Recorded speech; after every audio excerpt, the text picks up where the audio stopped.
Welcome to See You on the Other Side, where the world of the mysterious collides with the world of entertainment.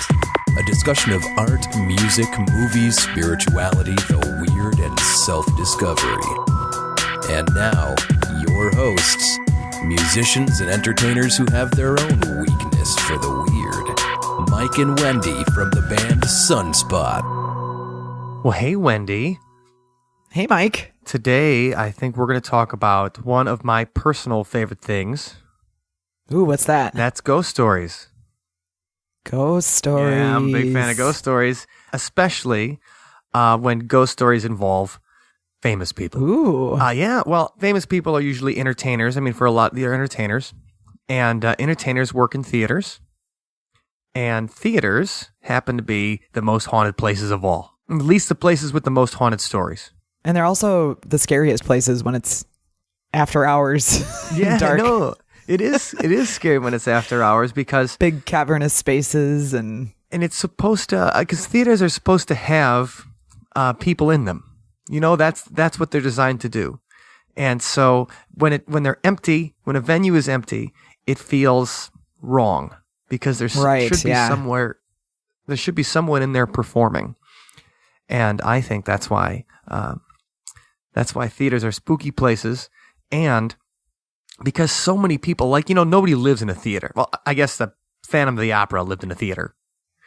Right. But nobody actually lives in the theater, so they just have, hundreds of thousands of people or millions of people, if it's an old enough theater, over the years, will come through it. And because so many people come through it, and because so many people are passionate about their work and their art and performance and things like that, that's the place where that's the place where ghosts tend to stay, or at least stories get to be told.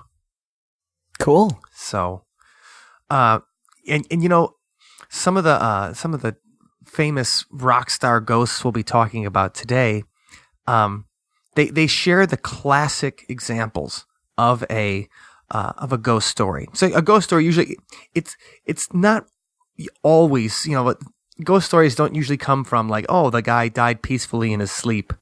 Yeah, right. And now he just comes by every once in a while to say hi. Like, there are stories like that, but ghost stories usually involve some kind of drama, an unrequited tragedy. love, tragedy, or an untimely end. Mm. And so, a lot of rock stars, that's how they went, untimely ends. That's right, yes. People that went before their time, that went before they were finished with the kind of stuff that they wanted to do in this life. And so that's kind of what we want to talk about a little bit today, about famous rock star ghosts and the ones that are coming back. So you mean like all the Elvises that are spotted everywhere?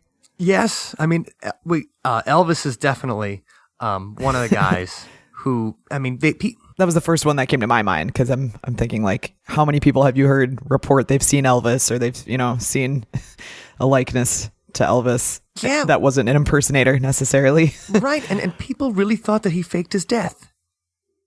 People thought that Elvis Presley They still do. Yeah, that he faked his death. They even there's a great movie called Bubba Hotep. Have you seen Bubba Hotep? I have not seen that. Well, in Bubba Hotep, Bruce Campbell plays Elvis. That switched. So he switched his life with an impersonator sometime in the early 70s. And then he went off to go live a normal life. And the impersonator took over took over his life. And then, that's a fun concept. Yeah, and so then in the movie, it's Elvis at an old folks' home. Gosh. And then he pals around with an older guy that says that he's John F. Kennedy. But it's funny because it's a black actor. It's Ossie Davis, an old guy, playing a guy who says, "Oh, I'm John F. Kennedy." So it's John F. Kennedy and Elvis in an old folks' home when they're dealing with a mummy that's coming around and killing the old people. So it's a great movie on the idea that Elvis faked his death. Okay. And so that's highly, highly recommended. Written by Another one for my Netflix queue. Yes, I think it's written by a Texas author named Joe Lansdale. And Joe Lansdale's books and his stories are all full of interesting characters, and there's horror and there's sometimes supernatural stuff. It's just a lot of fun. So, I mean, the different places that people say they've seen Elvis's ghosts are number one in Graceland. Graceland's the big, Naturally. the big place where people say they see his ghost. And, people have said that they've witnessed him boarding an airplane, and they saw him in airports and things like that. Oh, wow, that's cool. I mean, there's an interesting article that we can link to in the show notes in a magazine called The Skeptical Inquirer. Now, The Skeptical Inquirer is a magazine from the Committee for the Scientific Investigation of Claims of the Paranormal. Whoa. And it was started by James the Amazing Randi, who was a magician and a mesmerist and did a whole bunch of kind of... he's a very famous skeptic. So he put together $1 million challenge for anyone that can actually show him evidence of paranormal activity. Is James the Amazing Kind of like Randi. Houdini, huh? Yeah. Kind of in that he's a total debunker. And an interesting guy and stuff, and very famous debunker of paranormal claims. Back in the 70s, he used to have the challenges on like the Tonight Show with a Israeli psychic named Uri Geller, who would bend spoons with his mind. I remember him. Yeah, right. He bends spoons with his mind, and James the Amazing Randi would try to find ways to prove his claims, and because if he could prove the fact that he could move the spoon with his mind, then he'd get $1 million. Which, hey, that seems which like would seem to be easy, given that he does it all the time, and right. But like he had very public shaming. He couldn't bend the spoon inside the conditions of the challenge. See. Okay. So he could do it when he was performing for the audience. Anyway, that's just a little background on some places where they've been talking about debunking Elvis ghost stories and Elvis sightings from the Skeptical Inquirer magazine. So here's part of one of the good debunkings, and very interesting. There's a woman named Dorothy Sherry, who is a housewife who said she was a psychic go-between for Elvis. Whoa. And she told her story to a ghost story author by the name of Hans Holzer. And in the story, he says, well, she never met Elvis Presley. She never went to his concerts, didn't collect his records, or even considered herself a fan. But he said in the book that she had evidence that she still communicated with him through astral projection and on a different plane of existence. Okay. She said that Elvis told her that he had known her in a previous life and that she'd been married to them. And then she went astral traveling with the king practically night after night. Wow. Yeah, right? So you love the fact that she made it into a book. Like, she's like, yeah, I travel with the king or whatever.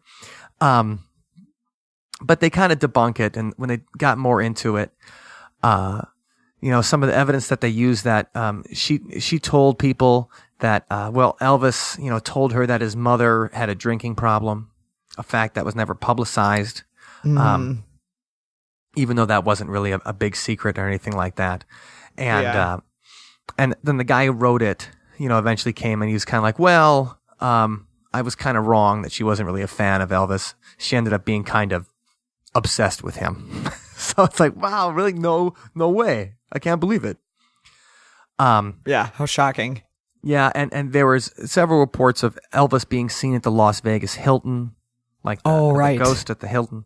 And so the guy who wrote the story, the Skeptical Inquirer story, he went to the Las Vegas Hilton and he talked to one of the managers there, somebody who'd worked there for over 30 years.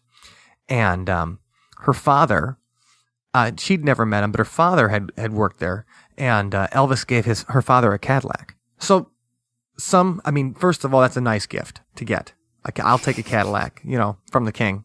Yeah, really. She said that, she'd never seen the spirit of them, or had, any kind of non-sensationalized reports. It wasn't like people would just be like, "Hey, I saw Elvis in room 237 today," and she wasn't right. She didn't have anything like that. So Las Vegas. I mean, you got to think there's got to be tons of, especially like with Sinatra and the Rat Pack and and the gangsters and stuff and all the kind of things that they did. So I mean, Las Vegas. We'll have to get a Las Vegas ghost story episode. That would be really fun because I've heard. Well, there's tons of things. They have that whole haunted tour there where they talk about all the different ghosts. But I haven't done it yet, and I hope to. Yeah, I'd love to do that. So this is one of my favorite ghost stories, and it actually relates to one of our favorite movies, Ghostbusters. Who are you gonna call? You're gonna call Ghostbusters. Now, so Dan Aykroyd bought the Los Angeles home of Mama Cass from the Mamas and the Papas. Oh wow! And he said that he was convinced that her spirit still is around the place. That she moved jewelry around the house. She turns his Stairmaster on and off. So he claimed, Mama Cass is messing with his Stairmaster. Oh, man. And he said that she even climbed into bed with him one time. What? Okay, that's the kind of thing that would make me sell the house immediately. So, and he said that, he said it had to be her because he knew it was a big ghost. The moving the belongings around and that, it's okay. That would freak me out, I admit. Mm-hmm. Like, that would be really scary. But, I mean, feeling somebody get into bed with you, like... That would be a little bit much for me. I'd be out of that bed. I would not sleep in it again. I would probably sleep on the couch until I could sell the place. I don't know. Well, I wonder if that's his inspiration. So, there's a deleted scene in Ghostbusters that you only see parts of in a montage sequence. And it's where... Dan Aykroyd, Mama Cass jumps in and starts busting ghosts. Well, a ghost does get into bed with Dan Aykroyd in the montage scene, and you see her unzip his pants. Okay. And so the deleted scene is that they were at some fort that had old costumes and old uniforms. And Dan Aykroyd's character puts on one of the uniforms, walks around, looks at himself in the mirror and stuff like that. And then, so Dan Aykroyd tries on the uniform and everything, falls asleep in the bed. And then the ghost comes to him, unzips his pants. He gets kind of scared or whatever. And then Winston comes by the door and is like, "Hey, is everything all right in there?" And Dan Aykroyd, once he sees it, the ghost he's gonna get freaky with the ghost. Then he's like, "Oh yeah," and then Winston walks away, and that's the joke. So I wonder if that was inspired by the Mama Cass ghost visit. Mama Cass sneaking into his bed. That's pretty awesome. I mean, if one creative artist can cause inspiration in another, and that results in something that tons of people laugh at. I mean, that's great. Or enjoy. But I think it's funny. He said he knew it was a big ghost. Come on. Right, that's a little cruel. But then turned his Stairmaster on and off. So like, Mama Cass didn't want him exercising or something. Or I don't know. I'm impressed that he has a Stairmaster. Yeah, you can't tell.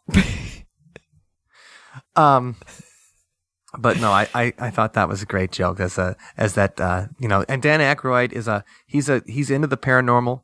His dad was into the paranormal. I heard, really? I heard an interview with him on Coast. His brother Peter Aykroyd is like a parapsychologist too. Oh, okay, and cool.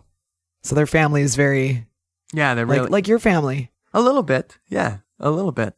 Except his dad's probably less like my dad. When I tell my dad a story, he's like, "Oh yeah, that's BS." His dad might be a little more into the, might believe it a little more. But my father's a science teacher, so he requires extraordinary proof. Yes, evidence. For That's fair. You got to question things. That's what we do. Yep, that is exactly what we do. And so going back to more, we're going back to more 60s ghosts and stuff. We've got, Jim Morrison, who we talked about in the 27 Club. Yeah. Remember when we saw his pants at the Hard Rock Cafe in Hollywood? Yeah, that was pretty sweet. They're like framed. I wonder if he ever goes back there as a ghost and tries them on. He should. Runs around the place that night. Well, But where has his ghost been seen? Well, the halls of the Sunset Sound Studios in Hollywood, so he wouldn't be that far from the Hard Rock to grab the pants before he comes by. Yeah. And the studios are still active today. And one of the bands that recorded there in 2007 talked about strange occurrences of lights flipping on and off, instruments going out of tune, and knobs being turned by an unseen hand. Which I think if Jim Morrison wanted to help me produce a record, I'd be like, I'll take your, like if he turns, like if he's like the bass is too loud, it'd be like, well, the Lizard King said the bass is too loud, so I think we're good. Well, I think as a ghost, that would be a really fun prank. Like when people are, recording in the middle of the night and they're all tight, like, how you get to that point where you're kind of, you're questioning every little thing and you just go in there and start messing with knobs. Like, oh man, that'd be great. That'd be hilarious. You could drive people how they insane. have flying faders on mixing boards and stuff? What? Moved by the faders themselves. that like, yeah. What if the computer moves moves them? Yeah. What if they hired ghosts to actually do that? That would be amazing. Be more fun than the computer did it. But so Ray Manzarek, the keyboardist from Definitely. The Doors, he said that Jim Morrison came to visit him and Robbie Krieger, who was a guitar player, in their dreams. And they weren't surprised on it because Jim always had a fascination with the spirit world. But he said that Jim came back from France and he accomplished what he went there to do, which was to not be a rock star anymore. He wanted to get out of that lifestyle. Yeah. And they just, they were talking about working on new material in the dream. Oh, it's so boring, but it's nice. But then Ray woke up and he told Robbie Krieger, the guitar player, about the dream. And Robbie said he had the exact same one. That is awesome. Yeah, that is awesome. So dreams, Jim Morrison can come to you in your dreams. So, you ever heard the song Werewolves of London? Of course. Right. Right. So Billy Bob Thornton, he's a musician as well. He's got a band called the Boxmasters. Uh-huh. And he has a recording studio in his basement that was used as recording for Warren Zevon, The Ventures, and even Slash has used his recording studio. But they call it the Cave, and it used to be a speakeasy during the 1920s. And says that the spirit that haunts the cave is Warren Zevon, who died of cancer a few years back. But Warren Zevon haunts the cave in a recording studio. Okay, so what does this have to do with Werewolves of London? Just nothing. Oh, okay. What? It's Warren Zevon is the guy that sang Werewolves of London. Oh, okay, gotcha. So the guy that sang that was just his most. He had other songs. Lawyers, Guns, and Money is another big one. He used to be on David Letterman all the time. But Warren Zevon is the ghost that appears in the cave. Ah, so that makes sense then. Yes. The cave, that sounds so cool and scary already. Well, in doing some of the research for this story, they're talking about haunted recording studios. Okay? And this is on a blog for something called Tribute Apparel, where they go into some of these that I was looking in, and I've got like 10 windows open right now. But the great thing is that there's must be cold in there. And we'll put a link to it, but the story under the story about the cave is about Access Recording Studio. Really? Access Recording Studio, that's right. We're familiar with that. Yeah, that's where we recorded Scott Bakula and Heidegger Paradox, an Access Recording Studio with Vinny Molavolte. I know. We might even have some footage from I think that. We do. I think we do. Have to check and see. But I think the studio's moved now because they say it's in Heartland, Wisconsin. Oh, okay. And we recorded it was in West Dallas. Right. And that building was pretty it was old weird. and I could see, it was weird and definitely like strange, but had a strange feeling to it. They go on, they talked to Vinny Molavolte, and it says the studio owner, Mr. Molavolte, has gone on the record saying that late at night you can hear doors creaking, someone walking upstairs, and sounds moving around in the kitchen. These are not any ghosts, though. If you do not show fear, they get bored with their haunting and leave. He says there's that's even creepy. been a heartbeat caught on a recording done in the studio. So Vinny's recorded a ghostly heartbeat at the studio. That's awesome, first of all. Second of all, so if you do show fear, do they stick around and try to like scare you away, or what's the... I don't know. I mean, maybe they move the knobs or something like that. But I think we should talk to Vinny about it sometime. Yeah, definitely. I haven't talked to him in a long time, so it'd be fun. Long time, but nice guy. And anyway, but I was just excited that Access Recording Studios was on the Haunted. That's very exciting. The Haunted Studio list, and I thought that was really fun. For all we know, there could be ghosts in the background somewhere on our recordings. Yeah. Yeah, I definitely think I can blame most of my mistakes on the ghosts that were in the recordings. Great.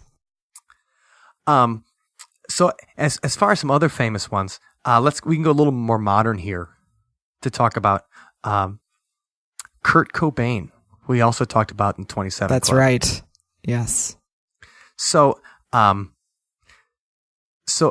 just outside the home where Kurt died, there's a park bench. It's a place called Veretta Park.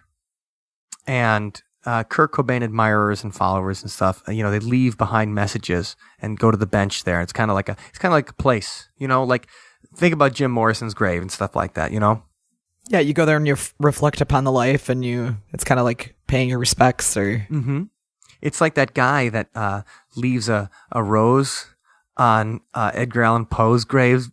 That's right. There's a mystery person that leaves a rose on Edgar Allan Poe's grave every anniversary of his birthday in Baltimore. And I always thought that was a fun story. But many of the people who go there, who go to this park bench, they say they can see the ghost of Kurt Cobain lingering near the bench and hanging around the park. So that he still creeps around the area where people come to respect him. That makes sense. They sent they had a ghost hunting team, went out there and investigated it. And their team psychic said she uncovered vibes from the wood of the park bench. And I have no idea what that means, but ghostly vibes from wood. I guess I'll tell you what. If you're psychic, you can do almost anything. Somebody should make a guitar out of that. I bet it would sound amazing. Oh, that's a great idea. A haunted guitar, like Kurt Cobain's haunted. With the vibes of Kurt Cobain. I mean, think about what kind of songs could be written using that. Yeah, you could write some sweet music with that one. Mm-hmm. There was a woman in Essex, England. She claimed that Kurt Cobain haunted her laptop computer for a while, pleading for help and demanding she give him a kiss. And then once she kissed the laptop, it stopped working. Oh my gosh. So okay, that sounds at first glance that sounds really stupid and fake, and then when you actually think about it, when you imagine a spirit like, hey, I might be able to reach somebody through here, that's pretty cool. Yeah, and a little scary. Yeah, no, I mean that's weird. Like just instead, like, oh yeah, very weird. Kurt Cobain haunted my laptop. Like that's Kurt Cobain haunted my laptop would be a good title for a website. Well, you think about like. A lot of ghosts are really old type ghosts, like Civil War. There's many places that have that type of people from the older times of yore. Yeah, old-timey land. But there's ghosts now that lived during the time of this modern age and had smartphones and laptops, and so it's not that outrageous to think that they might try to use that medium to contact people, or to at least make themselves known or something. Well, ghosts using the telephone is something that people have said they have happened. Right. Yeah. And so anyway, that's something I hadn't really thought too much about before. So right, if you were, I don't know if Kurt Cobain ever used a laptop. 1994 is a while ago, but I would say that would be, he's a weird guy. That'd be something he might do. He might be like, I'm just gonna mess with this chick and give it a shot. Why not? Right. Courtney Love herself said, I'm not Kurt. I have to live with his BS and his ghost and his kid every day. So, she could have been I'm sure. But she could have. Yeah, exactly. Or it could be the guilt over having him killed. Right. Nice. Hey. No, but people also said that Kurt Cobain faked his death. That was another thing. But if you've seen because he hated fame and he wasn't comfortable with it and things like that. And he was like he wanted the escape, just like Elvis, supposedly, right. For those who believe that he faked his. But they've shown his. They showed the Kurt. I mean, you can like find the autopsy. Kurt Cobain's the suicide scene pictures on the internet. Oh, and it's I mean, that would fake in a horror movie. You know, it's So I don't think he faked that. Good. But I mean, as far as newer artists or people who have died recently. Oh yeah. Whitney Houston. Oh, people have spotted her ghost. Well, her mother, Sissy Houston, says her doorbell has been ringing mysteriously since Whitney died. Oh, that's so sad. But she said that she's not scared about it. She's taking comfort because it's her daughter. Kind of, except it's like, let me in, let me back in. You know, like that's what it makes me think of. Not just like a hello ring. Maybe that's negative. I don't know. That's like the monkey's paw. That's the story of the monkey's paw where in the end, the dead son comes back to life and it's scary because you hear the knock on the door. But that, Whitney coming back and trying to get back in. But so Sissy wrote a letter about it. And the letter reads, "On Saturday, before I found out about your transition, my doorbell rang. I called the concierge to tell him someone was ringing my doorbell. He checked the cameras and told me no one was there. You promised me you were coming to spend time with me after the Grammys. I believe the spirits allowed you to come after all." Wow. So, yeah. It's possible. I mean, she left the world and didn't have an opportunity to say bye to people. It was one of those shocking, Well, and that's the thing. That's what goes unexpected. That's the unfinished business. Right. And Whitney might have felt that she needed to finish some business with her mom and rang the doorbell, which it looks like she had the correct effect on her mother. And then Amy Winehouse. Oh, yes. Another 27 Club. The 27 Club, there's plenty of ghost stories about them. Now, Amy Winehouse, died in 2011. She was having a rough time with alcohol, drugs, a variety of different substances that she had an issue with. But one of her close friends was a famous UK musician, not really known that much here in the US, but a guy named Pete Doherty, where he's probably most famous here. He's in a band called the Libertines, and he's in a band called Baby Shambles. And he also used to go with supermodel Kate Moss. Okay. And so, another guy living the celebrity lifestyle. Right. But he was telling his friends that he is convinced that Amy Winehouse is haunting his flat. And that he had to actually flee to Paris to escape Amy Winehouse haunting his flat. Oh my gosh. Right. And he said he saw her ghostly images in his bedroom, and sometimes he could see her reflection in his windows late at night. Oh, goodness. And so he's just too frightened to return. And of course, the first thing people said was, this is a guy who's known to indulge in substances. And yeah, the imagination when enhanced by certain right, yeah, mind alterations. Yeah, so he gets in, come up with things like that. Parties a little bit too hard, then sees Amy Winehouse. I think I've done that. But he said he was clean and sober and stuff like that. So he really was convinced that Amy Winehouse was still stalking him after death. So wow, yeah. Well, I mean, that's a lot of, like you were saying, the 27 Club. Those lives all kind of ended suddenly and tragically, and so maybe they had unfinished business or things left here to do. So yeah, that's right. Well, more on the 27 Club. This guy didn't quite make the 27 Club. He made the 26 Club, which is not as famous as the 27 Club. Oh, but his name was Graham Parsons. Okay. And Graham Parsons was a musician. He's big in the country rock scene in the early 70s in California. Okay. He was in a band called the Flying Burrito Brothers, and he worked with Emmylou Harris often. And he was a pretty hard partying guy. He hung out with his manager and best friend named Philip Kaufman, and they'd go to a place in California desert called Joshua Tree National Park. Okay. And they would drop acid and other kind of hallucinogens, and they'd look for UFOs. Okay. in the Joshua Tree National Park. Yeah. Seems like a good place to look for him. Yeah, I think so. And once they were out there, Graham Parsons told his manager, Phil Kaufman, he said when he died, he wanted his friends to take his body out to the Joshua Tree and burn him there on a funeral pyre. Man. Not that day, but when he died. Yeah. So he wanted to be So that's cremated his wishes. at Joshua Tree National Park. And so in 1973, he died at the Joshua Tree Inn, which was a hotel by the park. And it was a OD. He was doing morphine and alcohol. Opiates. Not a good idea. That's something we've seemed to discuss a lot on the show. I know. It's like I'm ever more aware of how dangerous those things are just from talking about all these people. I mean, it's crazy. It's like, they're bad, but sheesh. Well, I mean, the thing is, these morphine, heroin, these things kill people when they're young. And that's the easiest way to OD. And Graham Parsons did it.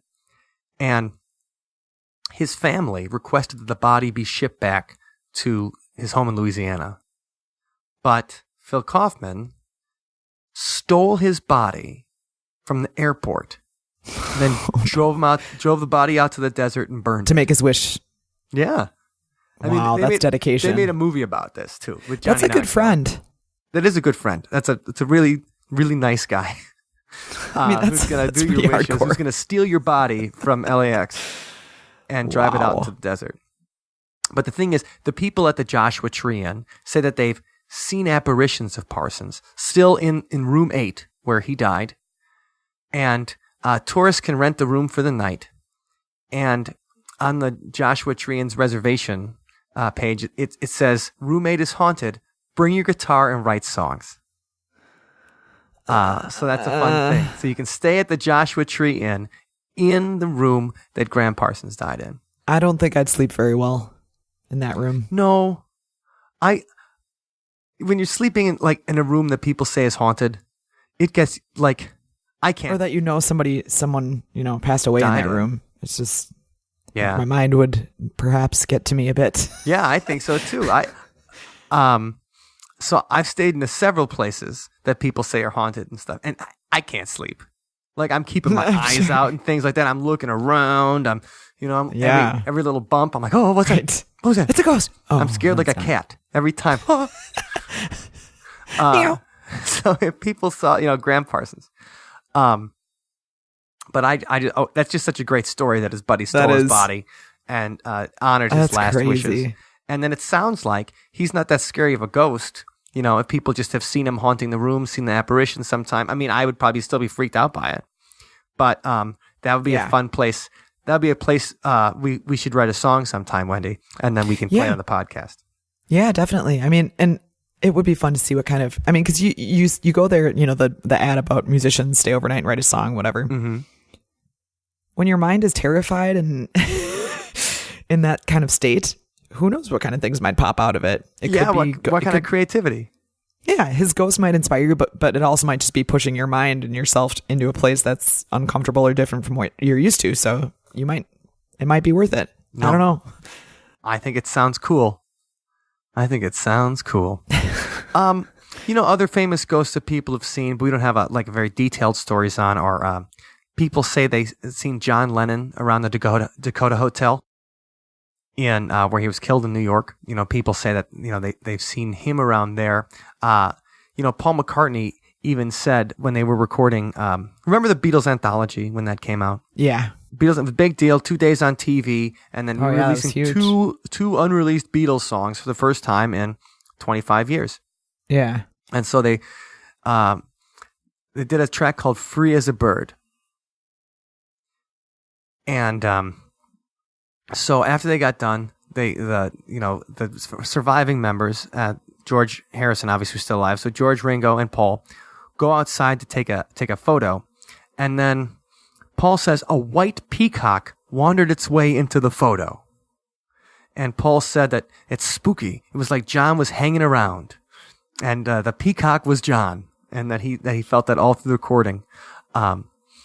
And he also said that they put a backwards recording at the end of the song as a joke for the fans.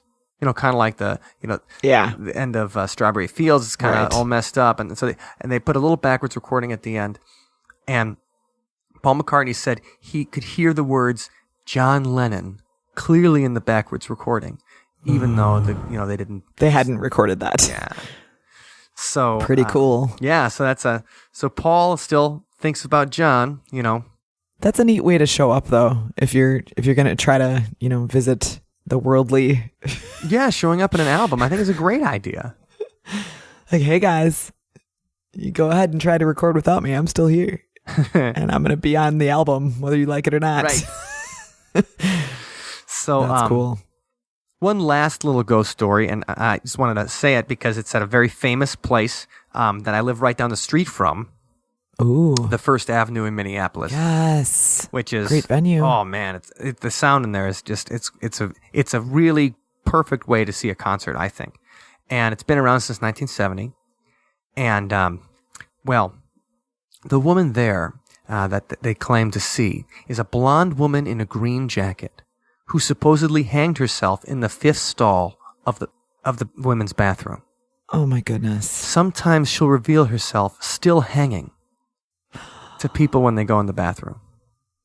Oh. Yeah, the woman in green. Okay, now I've been mortified before by venue bathrooms. Believe me.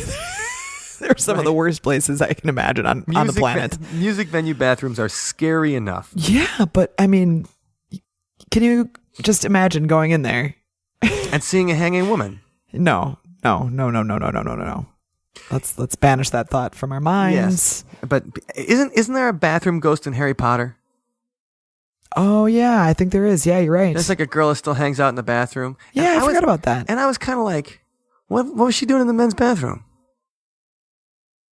But didn't she use? I thought she used the plumbing to get around. Oh yeah, that's right. I don't know. When she's hanging out in the men's bathroom, I just thought that was weird. Like, alive or dead, you probably shouldn't be in the other gender's bathroom. Just poking your head around. You can do it. Nobody knows, so why not? That's right. Oh, I can't wait to be dead then. Oh gosh. So they also have a ghost by the name of Slippy, and Slippy makes a balloon appear and float up and down one of the staircases. That's awesome. So I would love to see that. Slippy makes the ghostly balloon appear at the First Avenue. And he has a cute name. Yeah. Kind of like Slimer. Yeah, right. Slippy. And then they also claim that some of the equipment malfunctions and, are ghosts and spirits who are messing with the sound system and things like that. But we know how things go at rock venues. Oh, yeah. So, dude, I don't know why it sounded so bad, man. It must have been the ghost. Yeah, it was a ghost that hates your band, man. Just, yeah. The ghost hates your band. You should quit. So, anyway. Well, that's a pretty good. Yeah, those are interesting stories. Pretty good roundup of just some rockstar ghost stories. We'll have some more. There's a great book about rockstar ghost stories. And we'll link to that. Okay. And I've read parts of it. I haven't read the whole thing yet. And we'll link to that in the show notes because it's something that people should check out. The book about haunted rock and roll. Okay. And so we can probably do another entire episode because there's so many more ghosts and venue. The venue thing is its own thing, but there's obviously a ton more. I remember in the Susan Messino's episode, she talked about a lot of those and she talked a little bit about Bon Scott and the Buddy Holly. Oh yeah.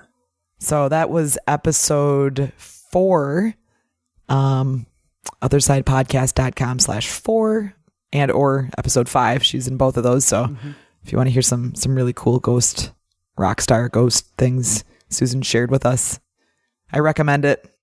I do too. So great. Well, that was fun. Yeah. All right. And how about we, shall we share another song with everybody? I think we should debut another track. Let's do it. Here on See You on Their Side. Okay. And this one has something to do with it because its subtitle is The Secret Lives of Ghosts. That's right. And they can find the lyrics to the song and the link to the MP3 at othersidepodcast.com/10. That's /10. So you want to tell them a little about it, Mike? Well, the subtitle of this song is The Secret Lives of Ghosts.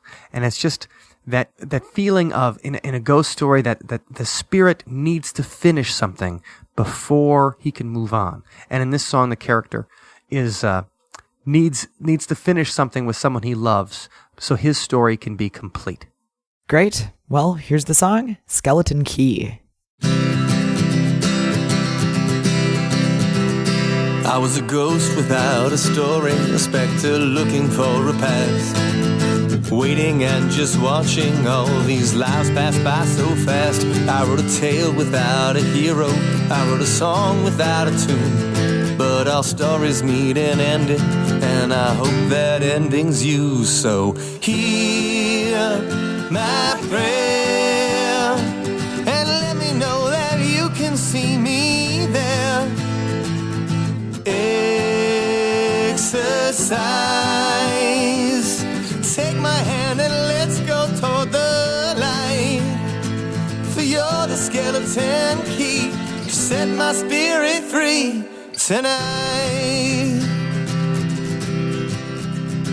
I was a grave without a headstone, wandering the forest, alone in a crowd as a soul that's dispossessed. I was a murder without a body, I was a crime without a scene, but this done it needs a who, and I hope you'll take my plea. So hear my prayer, and let me know that you can see me there. Exercise, take my hand and let's go toward the light. For you're the skeleton key to set my spirit free tonight.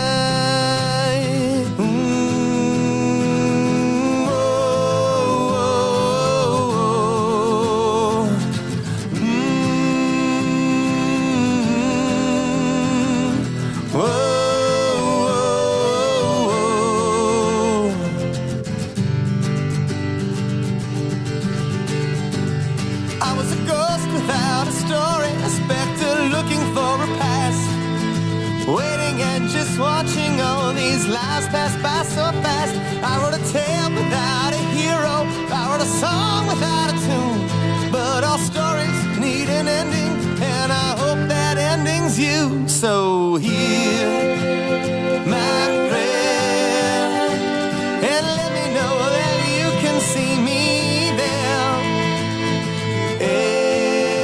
Exercise, take my hand and let's go toward the light. For you're the skeleton key to set my spirit free tonight. Oh, oh, oh, oh, oh, oh.